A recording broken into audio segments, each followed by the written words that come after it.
Thank you so much for that terrific introduction to the next panel, which is all about international and domestic collaboration to counter ransomware, which will be moderated by our Senior Advisor for International Engagement, Ms. Elizabeth Vish. So welcome to the stage, and we will take a break after this.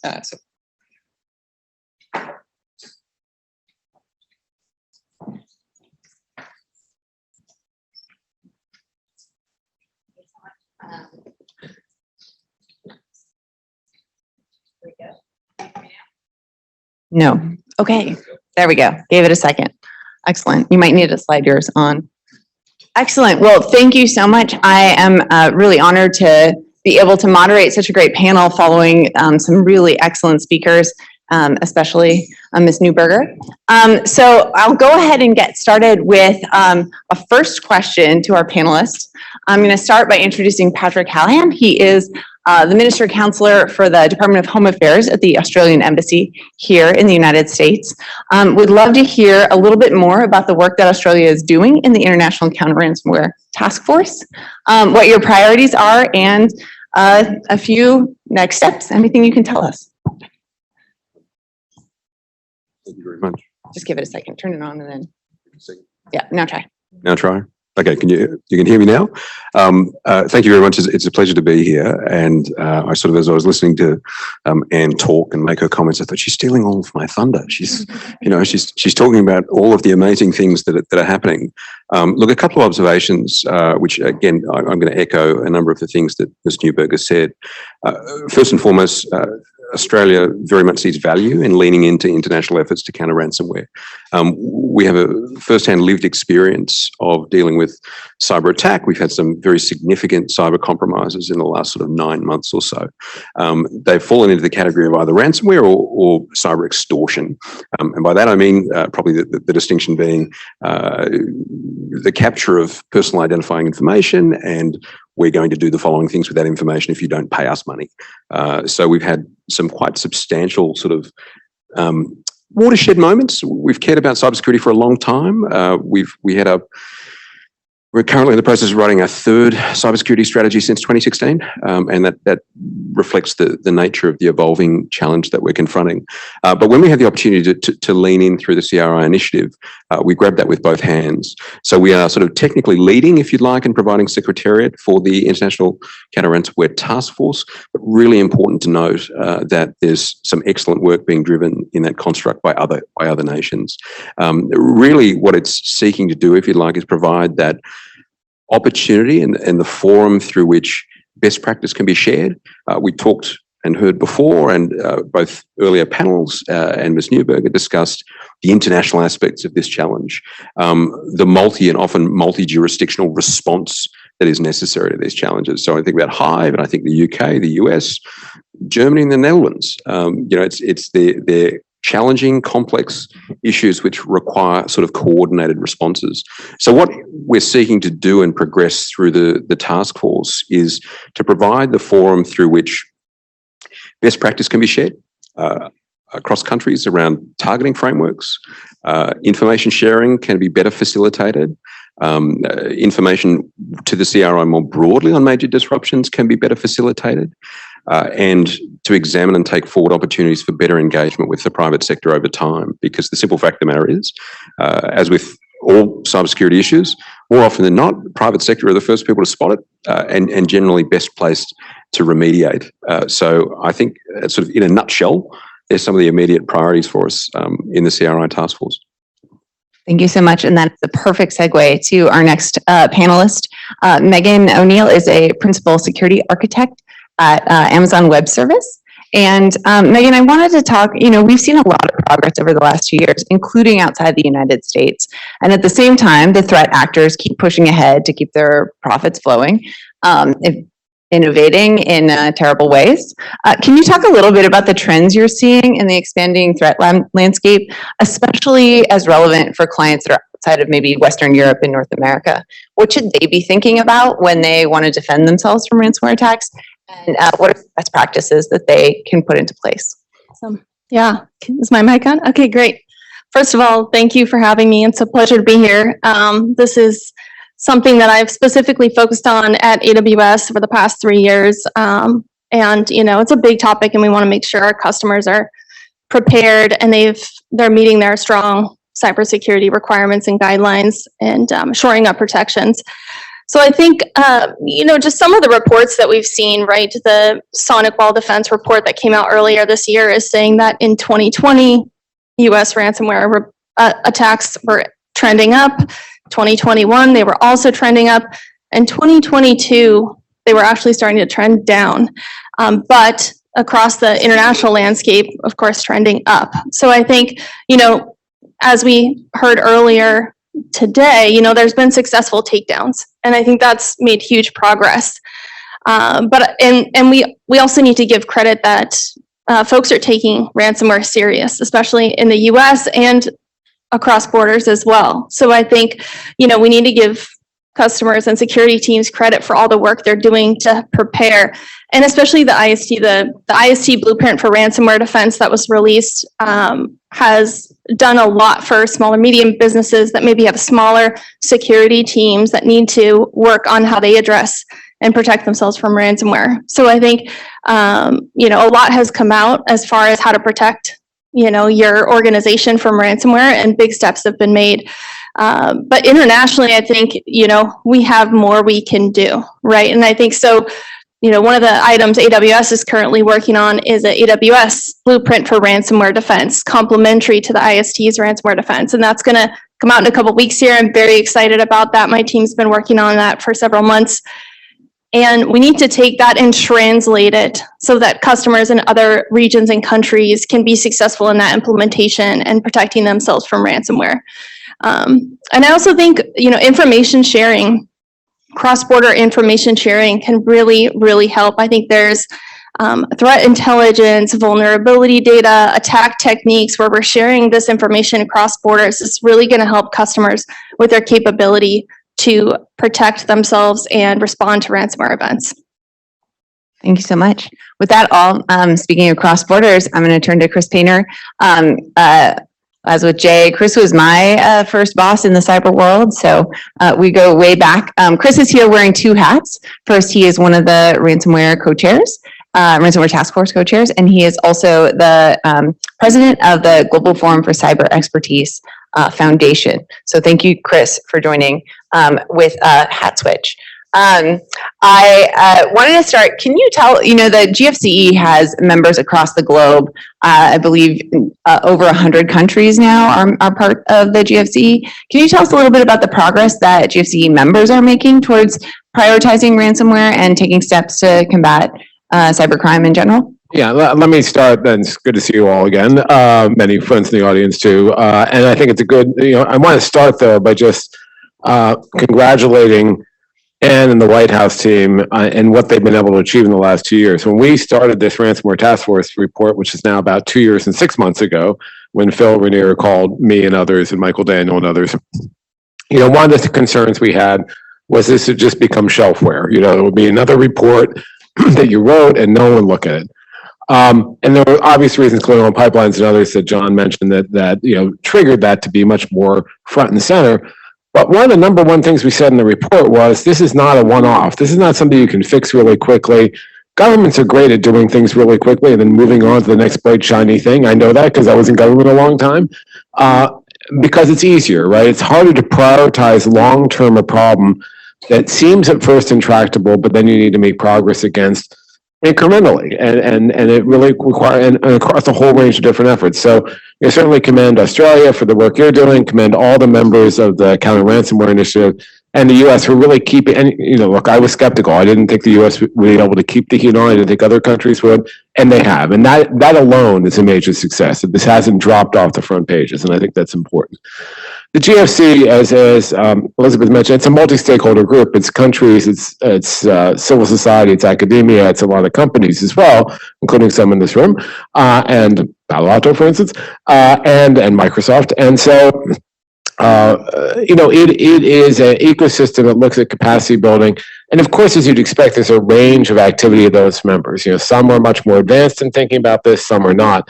But that's part of the reason for having this organization, is to share information between the different parts of that organization, to try to bring someone up to, bring people up to the same speed, but also share things that work, things that don't work. And ransomware really has become, as it has really everywhere, one of the key things that people have focused on. What we've seen internationally is a lot of activity by countries who also are members of the GFC that other people can learn from. We've seen, for instance, Singapore standing up its ransomware, its own ransomware task force, its own report. And maybe when we get to a later question, I'll actually detail. It will sound very familiar with some of the things that they talked about in their report that was released back in last November. We see countries who've been victims like Costa Rica. But we see every country, and this is my experience, every country I've talked to in Latin America and Asia and Africa is worried about this. And it's different. They're not as worried about nation, some are, but many are not as worried about nation state activity because they say, the victims of that are going to be the US and Australia and you guys. They're never going to, we don't have to worry about that. A, not true, but B, they should worry about it, but B, regardless of that, they understand the immediate impact of ransomware. And the good thing about that, the silver lining of that, is it's a use case that is forcing these countries to prioritize cybersecurity, to do more about this, particularly in the global south. And I think that's really an important thing. The one thing I would say, though, is, recently I was in Latin America for a big conference. There are a lot of countries who are not yet part of the counter ransomware initiative who'd like to be. And I think that's, music to my ears when Ann talked about expanding, and it's always been expansion. I think there are even more knocking on the door. And obviously you have to balance, operational concerns with having more people in the club. But I think there are, people who really care about this now. Their governments care about that. And that's really important.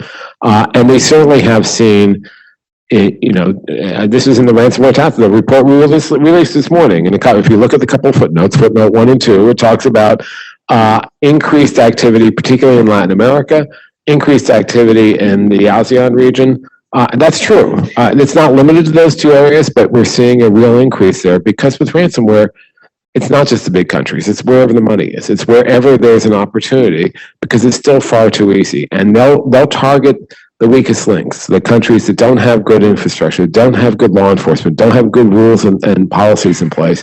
And that's exactly why, it's so important to bring these into the club to do more capacity building for them. And indeed, one of the things we're doing is a capacity building effort, which I'll talk about later on. Excellent. Thanks so much. And thank you for flagging the international pieces of the progress report that we released this morning.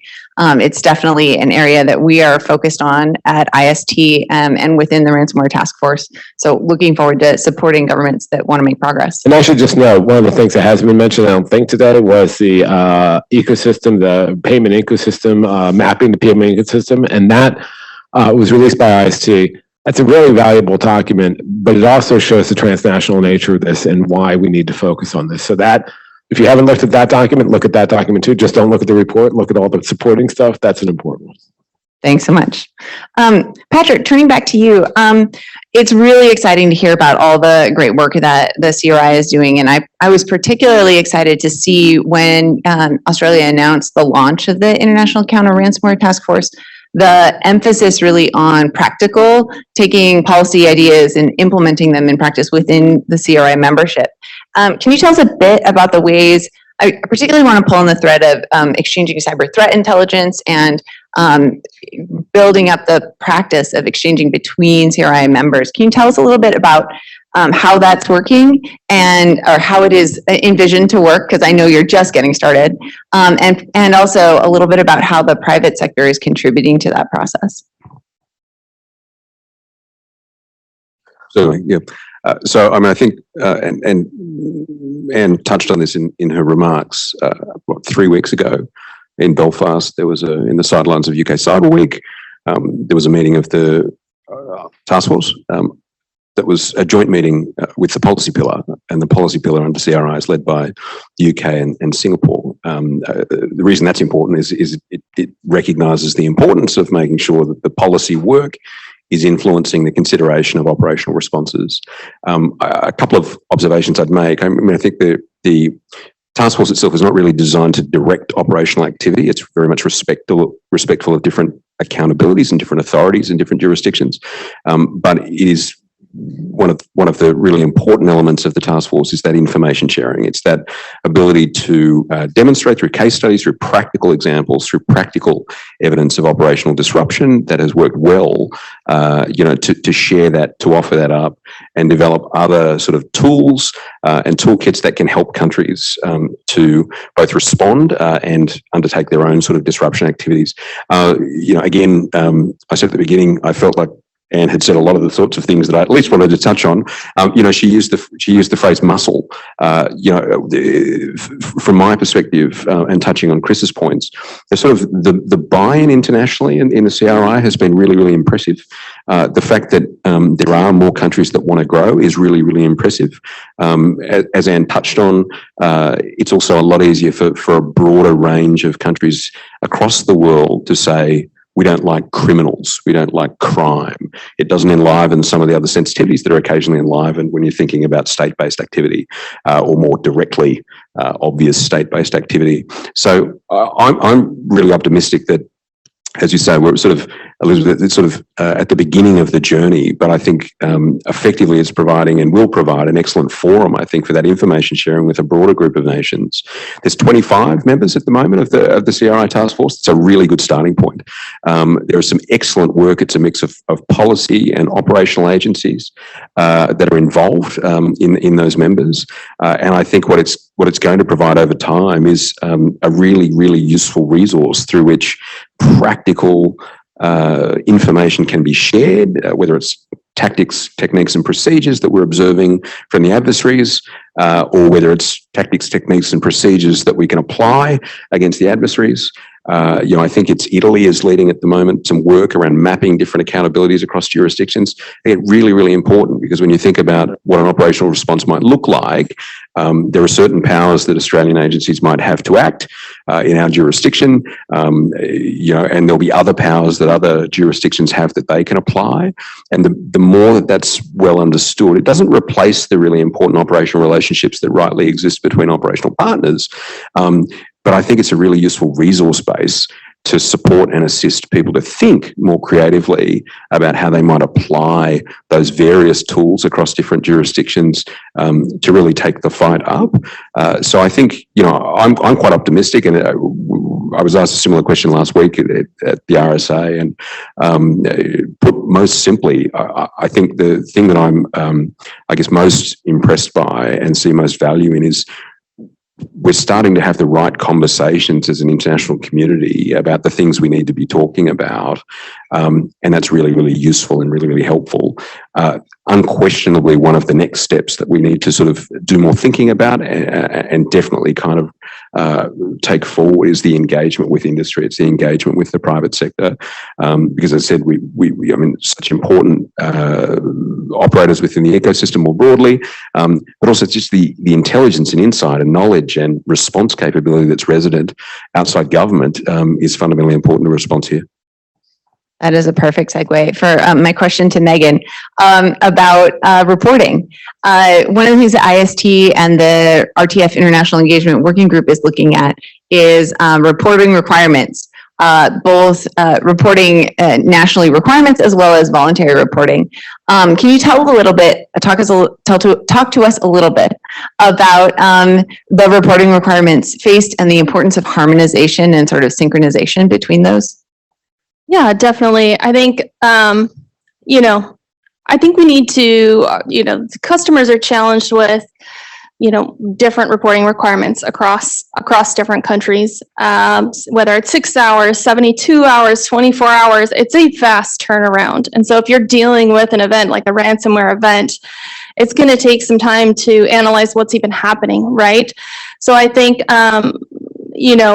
anytime, customers, organizations impacted by ransomware, I think the first thing I usually tell folks is execute and exercise your incident response playbooks, right? And have a part of your response plan in that incident response playbook or run book. Make sure your stakeholders are involved and that you already have a plan for response, because that's really going to help you respond in the short time period that's required. And so, I think I think we can also do more as far as trying to align on what those reporting requirements are. And I think that's going to really, help how fast customers and organizations can respond. So I think that's important. And I'll just highlight that we released a globally scoped CIRF, the Cyber Incident Reporting Framework, in collaboration with the Cyber Threat Alliance on IST's website that sort of outlines a few best practices and the framing question of should reporting be required or open and sort of voluntary. I realize that we are running low on time and want to open the discussion for questions, perhaps. If folks on the audience want to raise any questions and raise hands. Otherwise, looks like Chris wants to say something. I thought you had a question for me. Yeah, I mean, I have so many questions. Scripted already. I would say, for Chris, I wanted to ask ways that you've seen collaboration within the GFCE, and particularly you see GFCE members asking for help, right? Have you seen any trends with regard to ransomware and cybercrime within the GFCE membership? Yeah, and ransomware is part of the larger cybercrime ecosystem. And I think the good thing is if you attack ransomware, you often, there are some unique aspects of ransomware, but it actually gets at the heart of some of the cybercrime, which is as you said, is a threat for every country. Now, the challenge, of course, is safe havens. That's more of a politicized issue. That's kind of harder, but you don't have to walk at the same speed on everything. You can do different things at different speeds. And it's important to do this collaboration. I think there is certainly that built-in need for that. And one of the things that the Counter Ransomware Initiative has asked GFC to do is to do a capacity building exercise to profile best practices of public-private collaboration, just what you said. And I think that's going to be valuable to every member of GFC, but actually every country around the world. I think that's going to be very helpful. Countries are taking cybercrime more seriously for lots of reasons, including this negotiation of this UN cybercrime treaty, which that's a whole other subject. It's sometimes like listening to paint dry, sometimes how long it's going to take. We'll see what happens. It's, there's a lot of work, and we'll see if it ends up with something that's I think valuable. But it again highlights ransomware as an issue for not just the big developed countries, but for every country around the world. And the requests we get, and the assistance kinds of requests we get from those countries, again, are they're useful lists. When we did the Ransomware Task Force, we briefed a lot of countries, including Australia. We did a lot of briefings around the world because they wanted answers, they wanted solutions, and a lot of the solutions in the Ransomware Task Force are transferable to other countries. Some are not, but a lot of them are, and I think that's valuable too. So countries are looking, and in the GSC context, they are really looking for examples. They're looking for lessons learned. They're looking to partner with other countries. Many of them are in the Ransomware Task Force, not all of them, but that helps them learn as well. And I think we've seen that in a number of the meetings we've had, and I think we'll see that going forward. For Patrick, so one of the challenges that IST and the Ransomware Task Force highlight is the payment challenge, right? And I know that that's been a point of discussion within the CRI.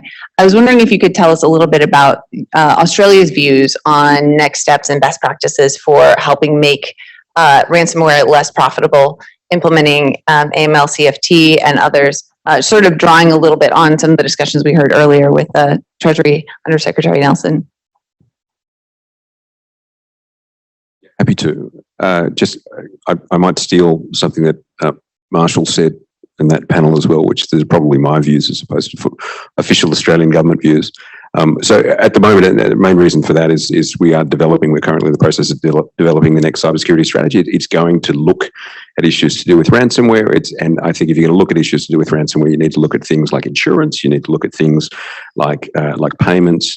I think as a matter of principle, we would seek to discourage the payment. It's a financially motivated crime type, and the more you pay, the more you generate the interest in further criminal activity of that kind. So it's a complex issue. It's definitely one that I know that we're thinking about carefully in the context of So there's sort of the development of the new strategy, and like a lot of issues when you think about regulation, you've really got to weigh up the sort of, I guess, the costs and consequence of going down a certain pathway. So there'd be a clear good, I think, if you were to outlaw ransomware payments, but it's not always that simple. It's not always that simple. But I think the more that we can discourage, I think it's an important part of an operational response, or an important complementary part of responding to ransomware more broadly. Excellent. Thanks so much. With that, I think we'd love to open the floor for questions. I know that there is so much going on in the globe about international counter-ransomware work. So I see a question in the front here.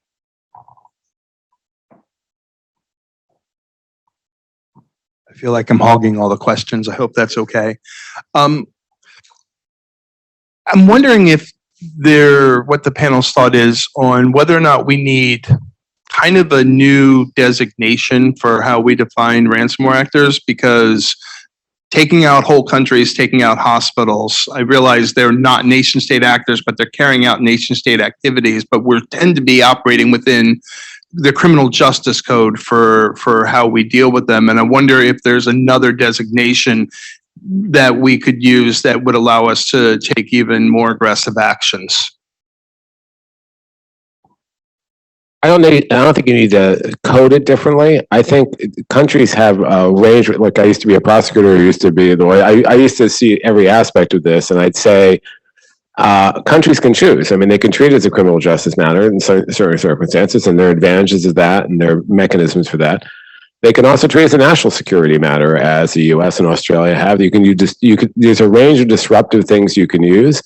And going back to the area of safe havens, that's the full tool set. You're not going to lock up a country for providing a safe haven, but you're going to put a lot of pressure, et cetera, on them. So I don't think you need to separately designate it. I think the recognition that it's not just criminal, but it also is national security, even if the nation state is not acting itself, is important. And that's what I've seen. And that's going back to what other countries have asked. That's some of the questions. So they said, well, how do we approach this? What tools can we use? How can we partner with other countries who have tools that maybe we don't to disrupt these organizations? And I think that's important. Sort of additional comment I'd make, I suppose, which is really just goes to the benefit of a broader coalition internationally on these things. The more countries that you get that sign up to things like CRI, the less space there is, the less defensible it becomes to sit off on the sidelines and happily have this sort of crime type, exported to the rest of the world from within your jurisdiction. That doesn't mean that there won't be certain countries that are reasonably comfortable for a time occupying that space, but I think there's also something to be said there. I mean, the broader the coalition internationally, the more that the normative standard is set around what the international community thinks is okay. And you can also enhance penalties for if they attack critical infrastructure or hospitals, et cetera. That was done in the criminal context long ago, and you just apply that here so that it's a more risky, maybe they still don't think they're going to get caught, but if they get caught, the hammer is going to be bigger. And I would just say from a personal opinion, of course, not changing the designation. I think I agree with you, Chris, but I think, one of the items in the actions of the Ransomware Task Force is, to be flexible with funding for grants that already exist. And I think that is an area that, if we, continue to educate organizations on what's available, especially critical infrastructure, there's an opportunity there for these folks to take advantage of funds for things like bolstering their cybersecurity, which would be huge. Excellent. Any additional questions from the audience? If not, I get to keep going, which is great. So Patrick, you mentioned that Australia is in the process of drafting a new cyber strategy. Without obviously getting ahead of that process, do you anticipate international collaboration prominently in the strategy? And can you tell us a little bit about how the process is integrating a global perspective? Very happy to.